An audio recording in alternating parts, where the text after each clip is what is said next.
Hi, my name's Dean, and I built Laney Shaughnessy's finger joint jig, and I wanted to tell you about some of the modifications I made to it to make using it easier for me. Maybe you can find these useful in your shop.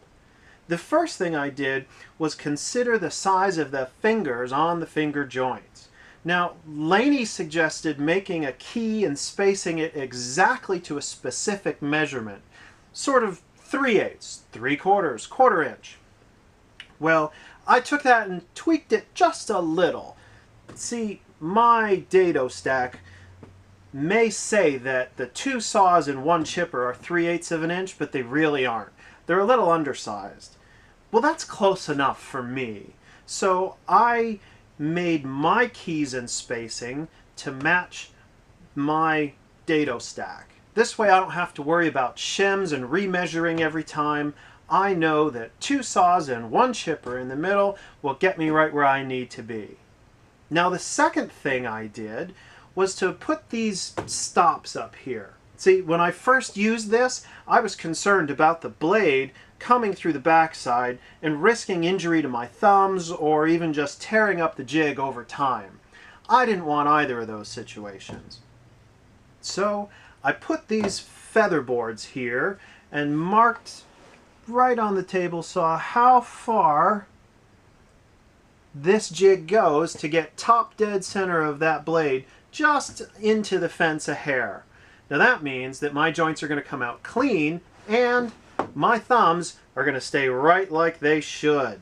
I also won't be tearing up the jig and it should last a good long time this way. Just a little safety feature, not difficult to do, makes things easier and safer.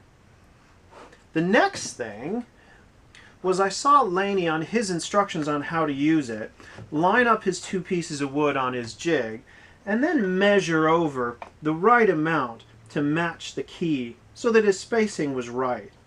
Well, I took that and I went one step further. See, when I milled my key, I made it longer than it needed to be, and I cut off an inch or so and saved it. Now what this lets me do is skip the measuring, and I can just slide that right in between my key and my workpiece and know that I'm spaced correctly. But then I ended up with the situation of, how do I keep this key from getting lost in my shop that's not always as organized as it ought to be? Well, that was a simple solution as well. I just drilled a hole in my jig. This is a 3/8 inch or almost 3/8 inch key, and so I drilled a 3/8 inch hole. It tucks right in there, doesn't go anywhere, shouldn't get lost. Well, these are my tricks for using this jig.